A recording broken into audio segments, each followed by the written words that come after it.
Howdy everyone, this is Mopbot and welcome back to a Redstone tutorial. This is my Translocator elevator, as you can see behind me, now using the 1.11 observer blocks, which is pretty cool. There have been a few other designs similar to this one, although not quite the same setup that I have here. You can see it's a tad bulky and does use 2 sets of pistons and 2 sets of observer blocks per set, so there may be some better designs, but still this is a very nice design and a pretty easy one to build as well. So if we just come here at the bottom and we click this button, that's going to update that first observer block, and we're going to get all the way to the top. So very fast design as well, which is of course a positive. So very simple how it works. You hit that button, it updates this block, sends the redstone power to this block, which powers this piston, which updates this observer block, which powers this piston, pulls you up, you hit the string, you update, and the loop just keeps on going all the way up. So it's also pretty cool because if we had string at the bottom like this, you'd have to walk forward and you just kind of barely catch the edge, which could be a problem, especially if you're on a server. So by using the button, you actually control when you actually go up. So that is all pretty cool, and you don't need a whole lot of resources either.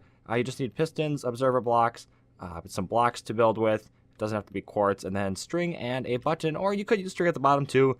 Button is optional, but it does make it quite a bit easier to use. Okay, like I said, very easy design to build here. You just want to start with one block with a button on top of it, and then you're going to want to have an observer block facing into where that button is, and then along the back here you need a block with an upward facing piston on top of that, and then where that piston head's going to extend to, you need to have your observer block facing that, and that is like the side with the red on it. And then along the back here, along that smaller end, you need a downward facing piston so that that's right over where your button is, and then on top of that you need a piece of string, and then you just repeat that pattern going all the way up as if that string were your button. So you would have then an observer block with the front facing that string, a block behind it, an upward facing piston, and then you're going to have your observer block facing toward where the piston head's going to extend, and then your downward piston on the back of that, and then your string on top of that, and it would just continue. So if you go to the bottom now, and then you hit that button, you're going to go all the way up to the top very, very quickly. So if you have enjoyed, go and subscribe for more. But anyway, this is Mopbot, and I'll see y'all next time.